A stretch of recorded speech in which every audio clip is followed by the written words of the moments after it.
And we're back. Great to see everybody in the new year. It is 2025. My name is Rush Vivat. I am a professional dungeon master and tabletop panels director here at DragonCon. And with me is the lovely Abby. Abby, I'll let you introduce yourself. I'm Abby. I am a volunteer with DragonCon Tabletop. Yeah. Okay. So today I thought it would be really cool to do something a little different. And we have a great and wonderful opportunity that is unique. And I'm like, oh, I can't let this go by. With the new edition of Dungeons & Dragons that came out, which they're calling officially the 2024 version. That is what they're officially calling it. I thought this would be a great, fantastic time to go over the history of D&D covers. And the reason I thought that would be interesting is Abby remember all these covers all that much because she's from a different generation.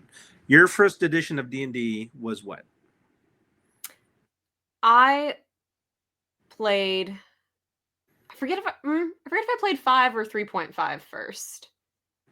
I think you played 3.5 first.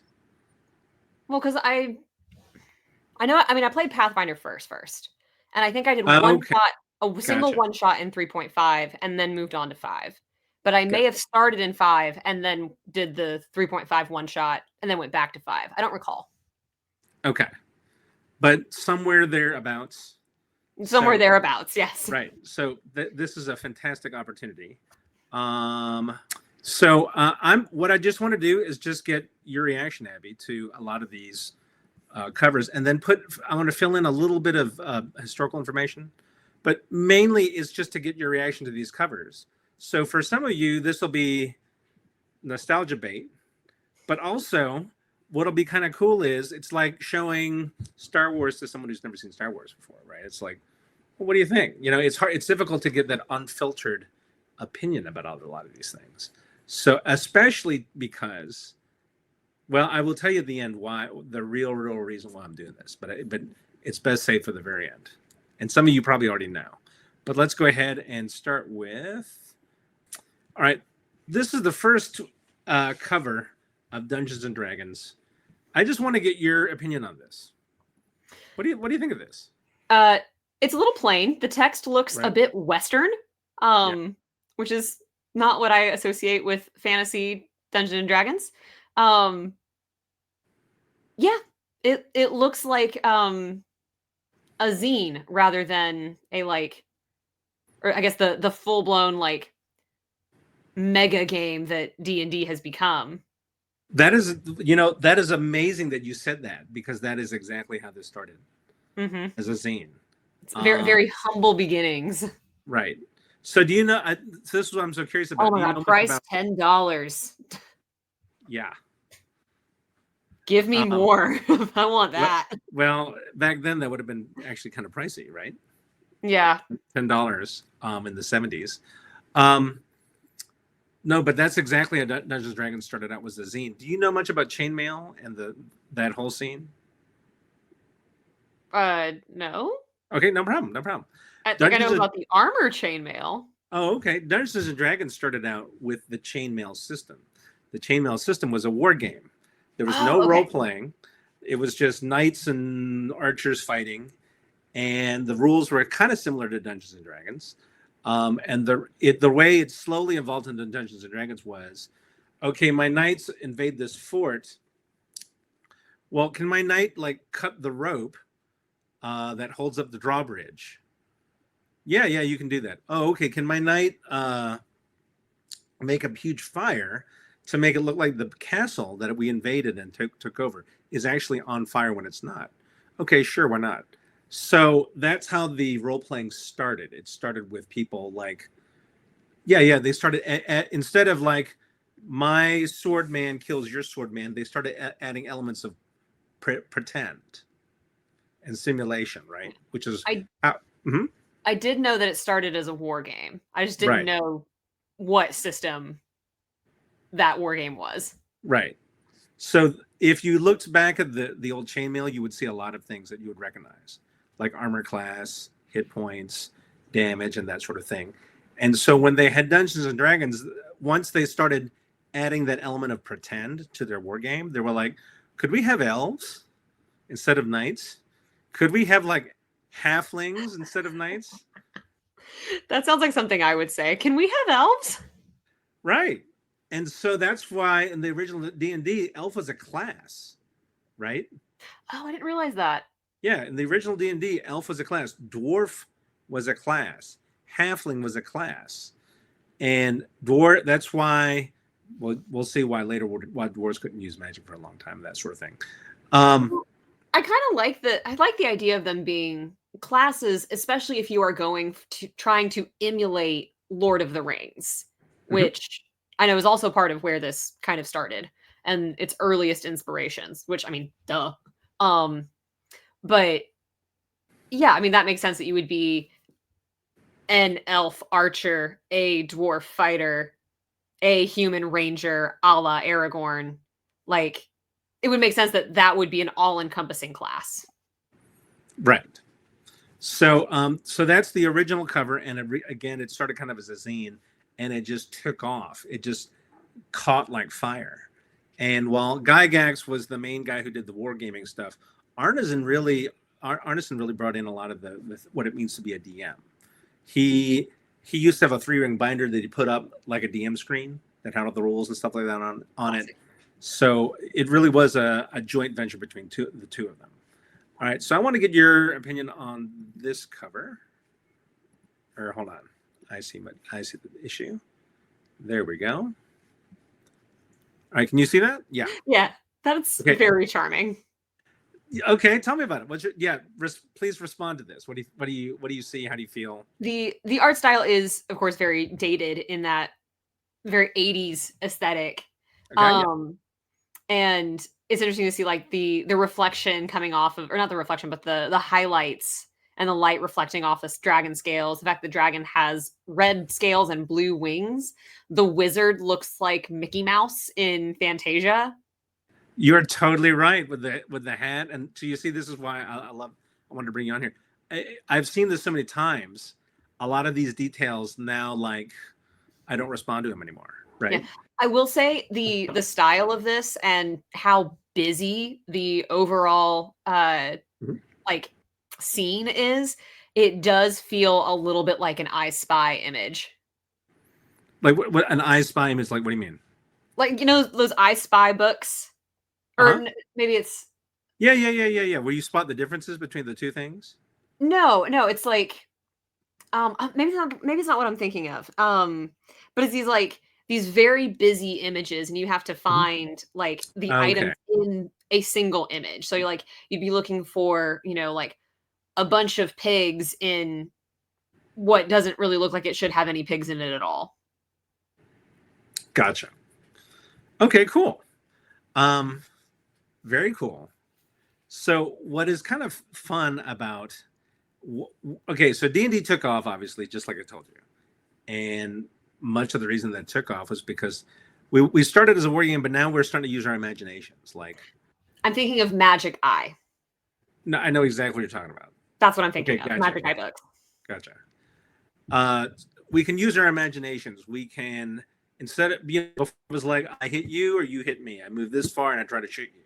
I move this far and I try to shoot you. Now it's like, well, can I dig pits? And if my opponent, you know, walks over the pits, will he fall into them? All that. So we started to insert our imaginations, and this happened really fast. So, gosh, we need art. Bob, you're my cousin. I know you can draw. What do we think about this? I mean, so that's how this ended up as the cover. So we'll get to this in a minute, but you see a huge difference between this and that, right? Obviously, huge difference. Okay, so I want you to respond to this one. This is the basic core book. This was part of a set also, but I just wanted to get your take on this cover. We have our first girly. This one's a little bit more boring to me. I just don't find the composition that interesting. Gotcha. And that's maybe just personal preference. The sea monster looks cool. Yeah.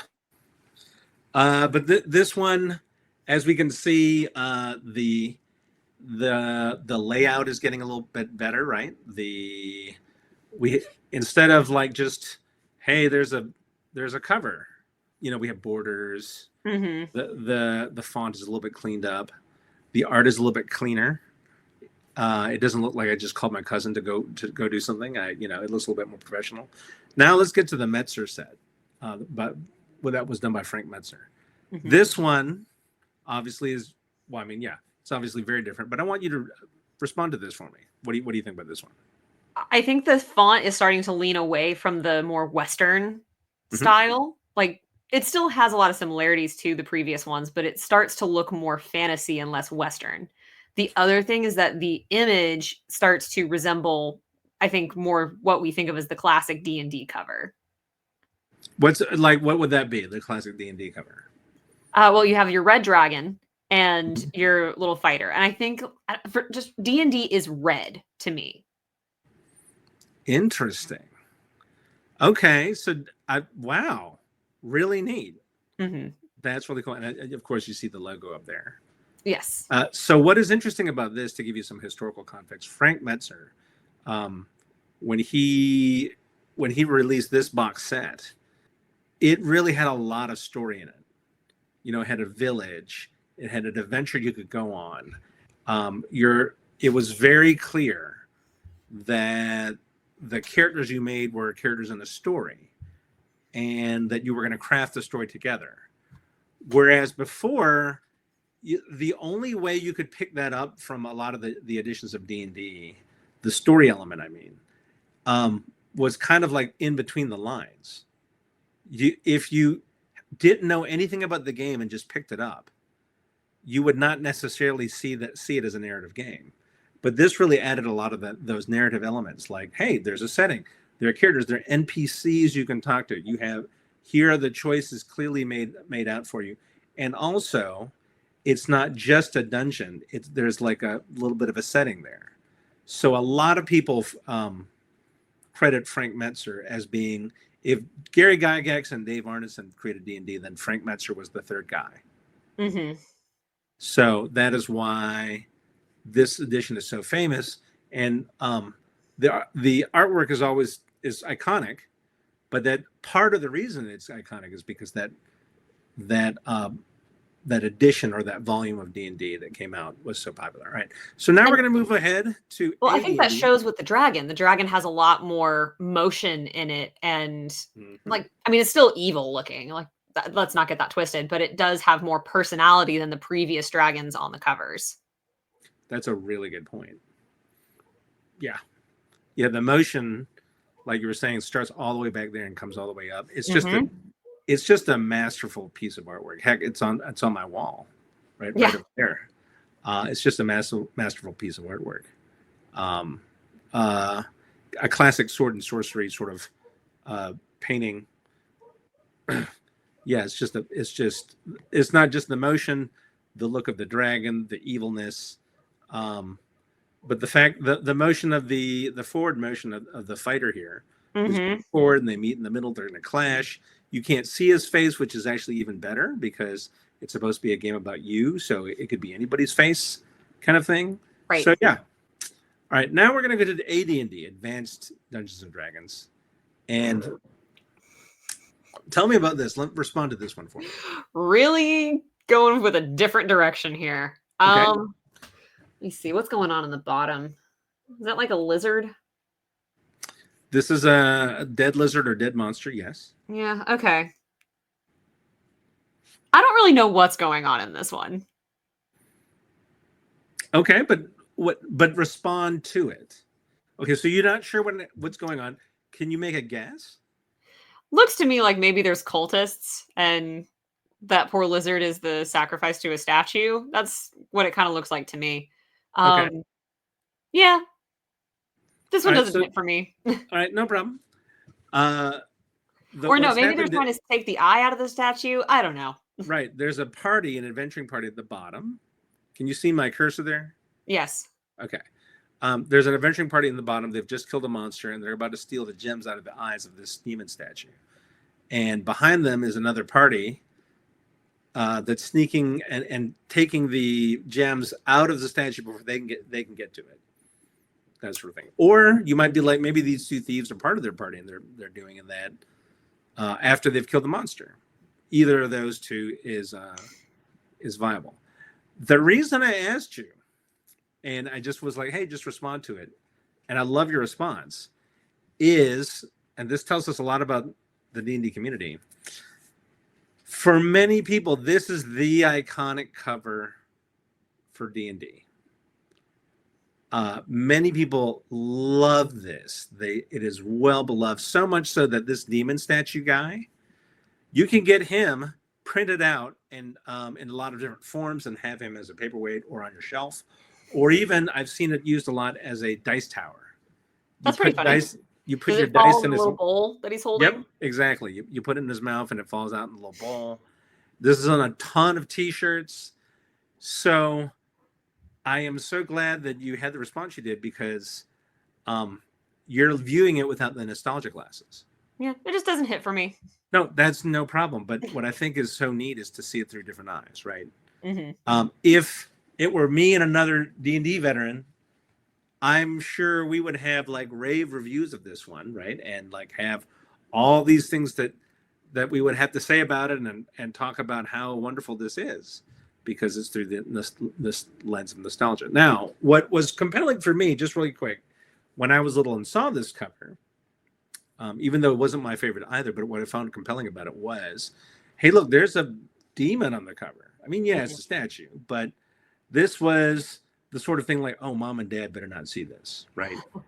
Mom and dad. Panic began. Yeah, exactly. Mom and dad should not see this. This looks kind of dark and kind of evil.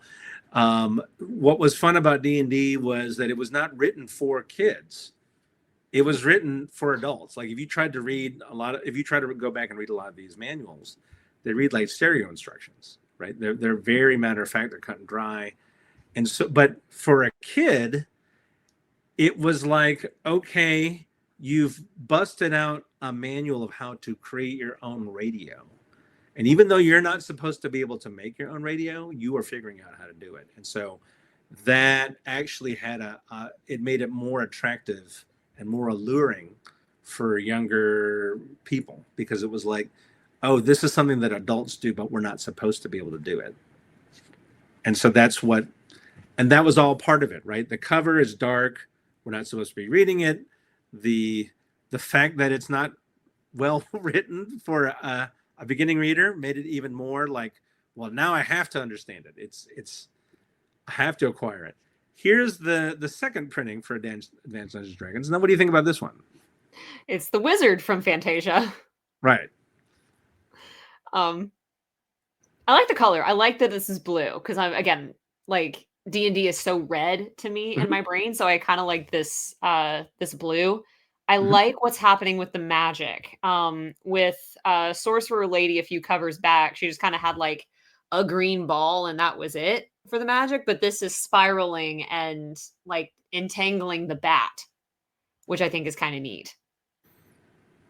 Cool. All right. Or the demon. I guess. Oh, is it? I can't really. I don't have. Okay. Yeah, they're demons. See, they're little gargoyle-y. Yeah. Okay. Nice.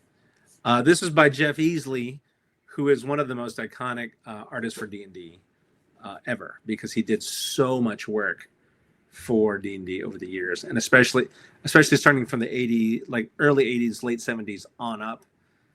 Some of his work has like a lot of swirls and colors and a lot of motions and that sort of thing. Respond to this for me. Aragorn opening the doors of Rohan. Well, have you seen this before? No, I haven't. Really? Okay. But that is exactly what it reminded me of. Well, look. I mean, do you take another look? Does that really make you think of like Aragorn open up the doors of? I mean, no, not zoomed in. He looked very haggard. Okay, gotcha. And more sorcerer or wizard like. And right, and there's obviously all these creatures and monsters in the background, but respond to it though. How does this make you feel, or what does it make you think of, or? It makes me want to tell that man to get out of my house. Okay, well, that's good. I Um, didn't invite you in here, vampire. Get out.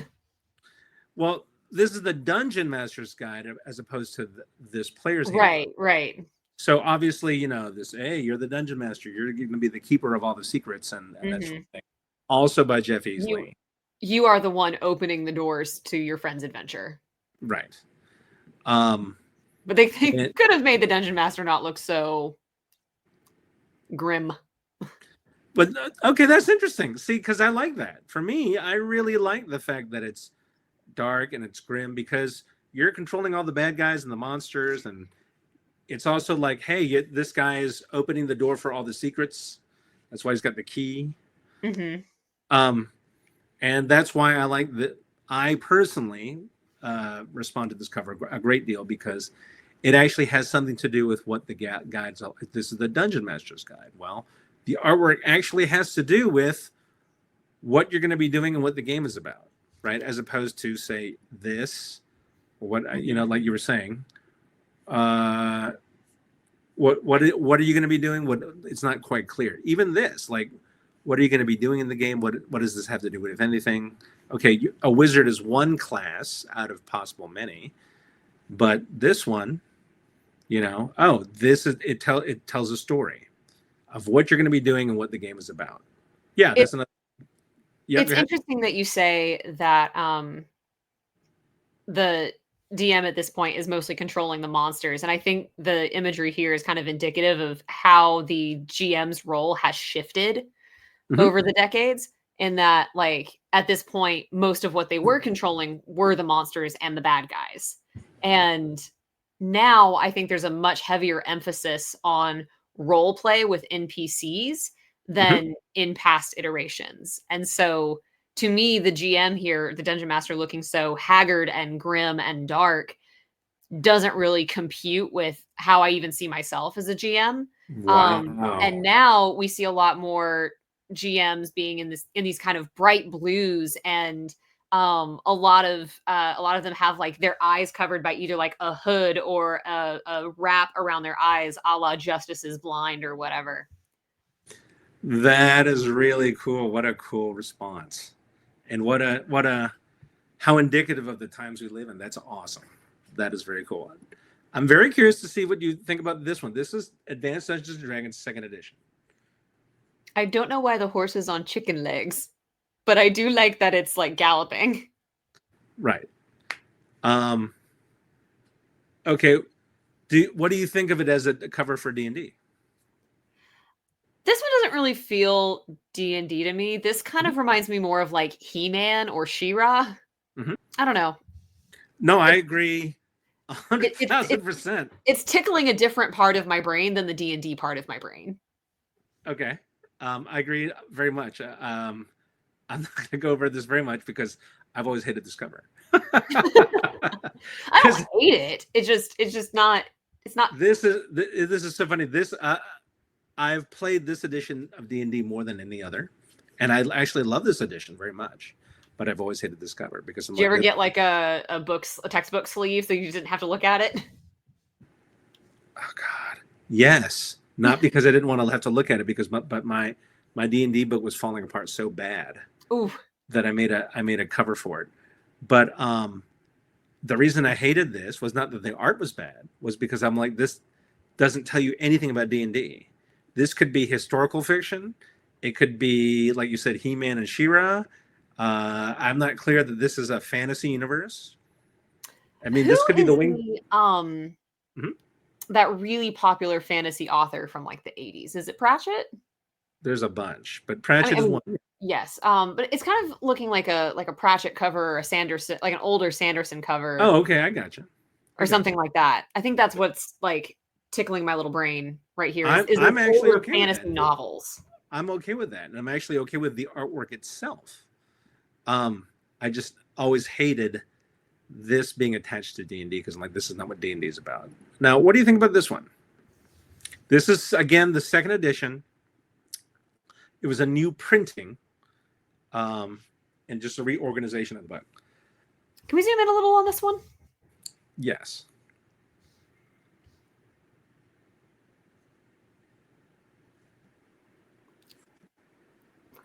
I think the background characters are more D&D than the center character.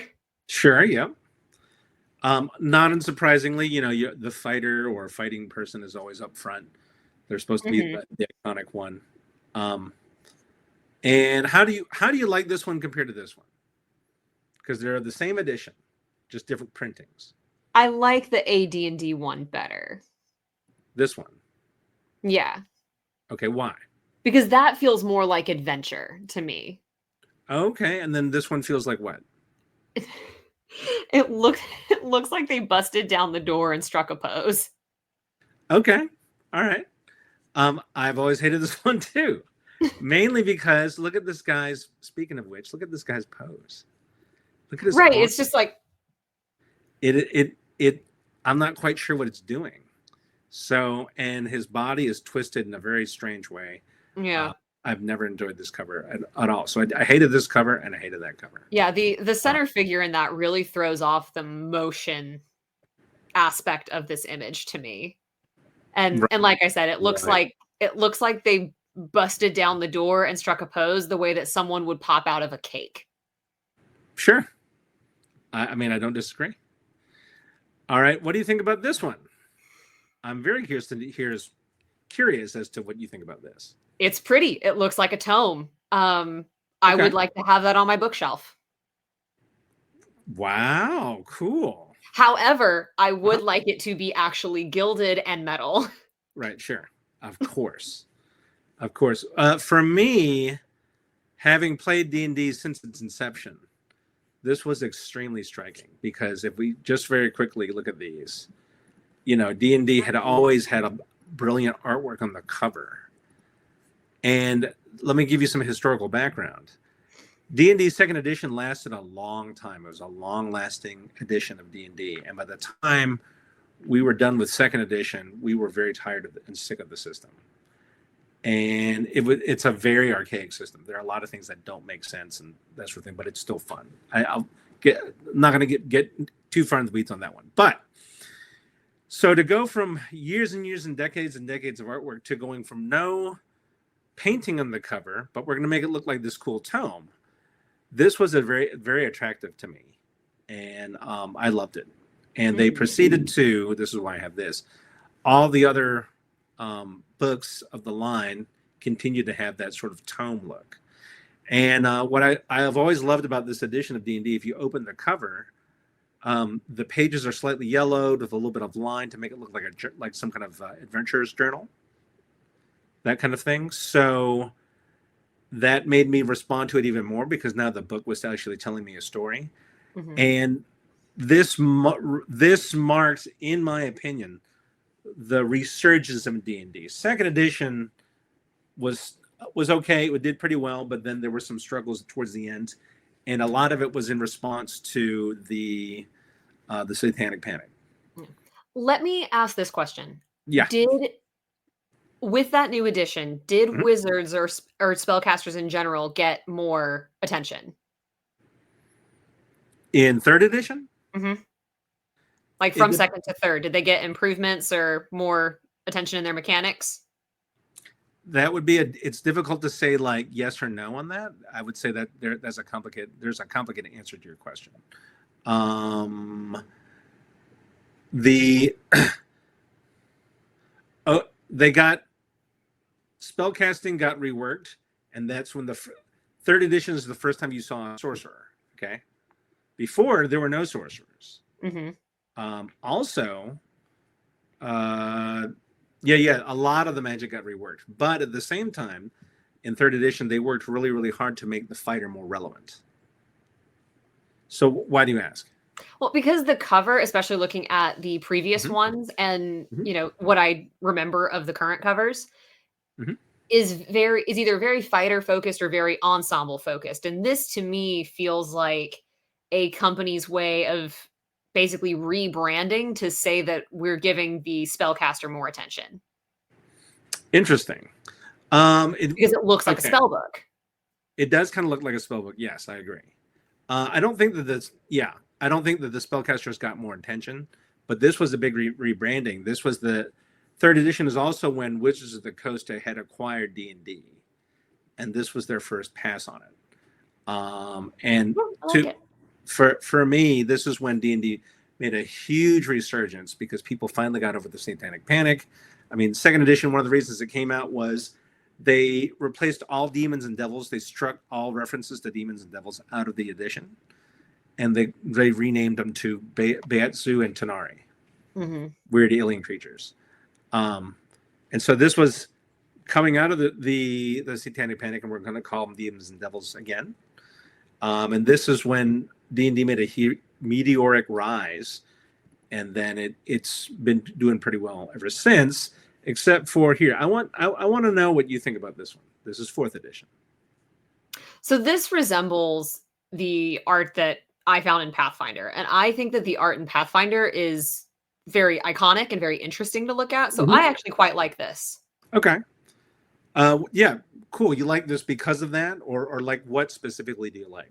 I like that it's very distinct. Like the shading and the hair movement looks really cool. I like that the characters on there are not strictly human-ish. So, yeah. Okay. I'm so glad you said that because I don't like this cover. So, no, I think it's cool that we may disagree. The reason I don't like this cover is same reason I didn't like this one. For me, I was like, well, how do I know this is about Dungeons and Dragons? I have no... This is about, if I didn't know anything about D&D, this is some lizard guy and some sorceress. Okay. But it gives me very little context for what the game is about. It is not, for me, it is not iconic. But I see what you're saying. It's got the, I forget his name, Wayne. But it's got the artist from Pathfinder, and his artwork just is phenomenal. I think he has a very interesting style. I think it's very interesting to look at. There's a lot that you can look at and find in his art. But the other thing for me is this to me says more party builder. And with the Triceratops looking fella, it's, to me, it's painting more of a, you can literally be whatever you want to be. It's not just humans, dwarves, and elves and hobbits. Interesting. Very, very cool. We're branching out into these less humanoid peoples, and I like that a lot. That is so interesting and cool because, again, I disagree because I guess when this came out, it was like, hey, we're the elves and hobbits. But it's Wayne Reynolds. I just remembered his name now. But what I also find interesting is that this is a sort of a commentary on Wayne Reynolds, and that his artwork is so dynamic and iconic, and it's so full of motion and fun. He likes to put a lot of doodads on his characters, and a lot of color. Yes, his stuff is very colorful, and I always love the doodads that his characters wear because in D&D you always have a lot of stuff, and so by extension, his characters have a lot of stuff. So now that you have, this is why I've been saving this, right? Because I know you know this next cover. Now that you've seen all this, before we move on, yeah. As a cosplayer, it's great to see all of the bits and bobs be included because that's what helps bring a cosplay to life as well. I've always thought the same thing. Yeah. If you do a deep dive on Wayne Reynolds' artwork, which you should, the bits and bobs. I mean, I remember I could spend a good half hour looking at one of his works, just looking at that part, and then thinking, because he often gives each of his little accessories and accoutrements their own character. That's another thing that's cool. So now that you've seen all of that, I know you're familiar with this cover. What do you think? I love the motion that's in it. I have always loved the hero leaping for that final shot. I think that's really cool. I'm not super interested in the monster, but that's fine. Okay. And again, it's red, and again, D&D to me is red. Right when we started this, and you said that D&D is red, that made me immediately think of this, which I thought was very interesting. So, okay. One thing I really love about this cover and more contemporary ones is that it takes up the entire field. Right. Very, very much agreed. What do you think of this compared to the other covers we've seen? I think this is the best one for showing the action in D&D. Okay. Okay, right. Because actually, now that I think about it, the other ones don't even show a fight, do they? Well, the one with the first red or the second red dragon. Yes, okay, That one's a yeah. fight. These show a fight, okay, and this one definitely shows a fight. But after that, that's a long time. But the green sea serpent one doesn't have a lot of movement, and the red dragon one, while it has movement, the hero is moving in kind of an odd way and is still firmly planted on the ground. So it feels comparing the two, it feels like your options have widened because the first one is so much more grounded and restricted, whereas this one is flying through the air. That's a great point. I never thought. See, this is why I love having you here. I never thought about it that way. And also, what is kind of cool is before, if any grognards see the old one and they're like, well, how can you compare?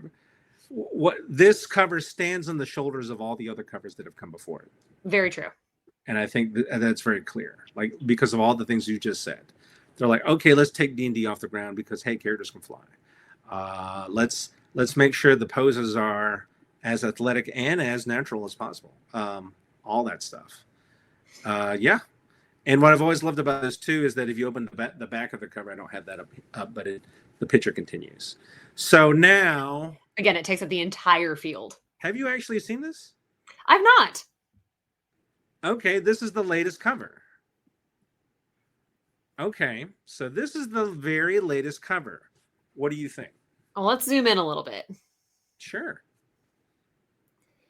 Okay, the dragon looks amazing, number one. Okay, yep. I don't feel like there's a ton of motion in this one.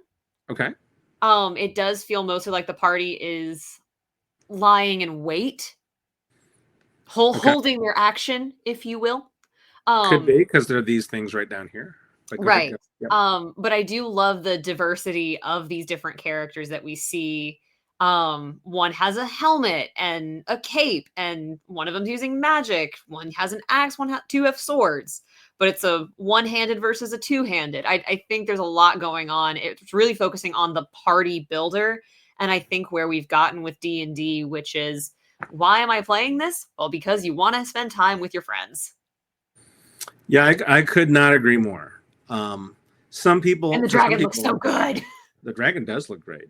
Yeah. To your point, you really get the idea of size with this dragon, right? Because yes, it just looms over the cover, and then the motion brings your eye all the way down here, and then it's still going on. Yeah, so you really get a sense of this enormous, massive creature.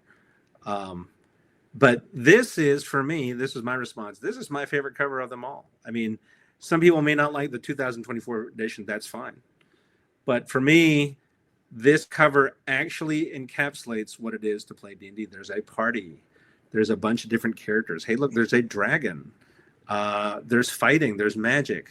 It's if you go all the way back to this one, it's not clear if it's magic. It could be about the winged hussars from Poland. But no, this is clearly a fantasy thing, and they're fighting these little creatures. These are kobolds, the new kobolds.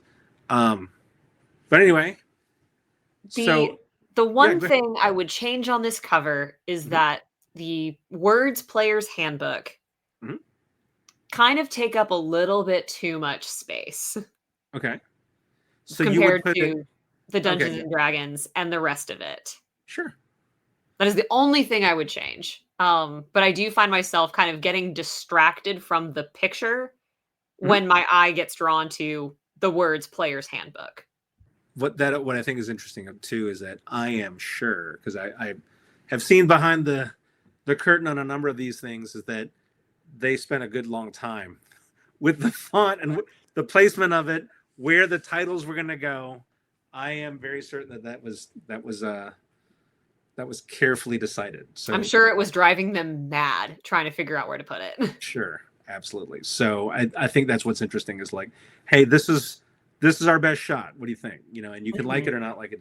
It's like a car, you know, like you don't have to like the car. There are other cars, but cool. So that is actually it. I just wanted to get your take on different covers of D&D throughout history.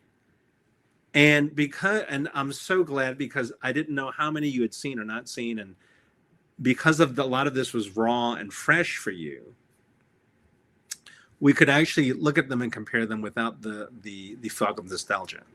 Because if I had done this on my own, it would have been through completely nostalgic glasses. So, and I wouldn't have had anyone to bounce this off of it or reconsider things. So, and I would have also been preaching to a big choir who probably agreed with a lot of my opinions. So to get a brand new take on it, that's awesome. Yeah, it's fun to see them all in succession and how the covers have evolved and how that reflects the evolution of the game itself. I agree. And what do you have any big takeaways now that you've seen the evolution of them all in historical order? I mean, I think my takeaway is that D&D is always improving as best as it can. And I think that, you know, and again, I've been playing more recently than folks who grew up with AD&D. But for me, it's like the idea that the GM is both evil and benevolent and is both of these entities. The idea that D&D is about spending time with your friends and not being beholden to the laws of reality and not being grounded. And I think how that reflects in these covers, I don't know. I think we're moving in the right directions. That is really cool. And to be clear, I mean, you've played for D&D for over 10 years, right? Mm-hmm. Almost 10 years. So yeah, I mean, you've been playing a long time. So, you know, so yeah, you're not coming at it from someone who's never picked up the game or anything like that. So that is all the time that we have. Thank you so much, Abby, for joining me. Thank you so much, guys, for watching. And as always, I will leave you with this. Dice were rolled, roles were played was fun. And what else is there in life if not play?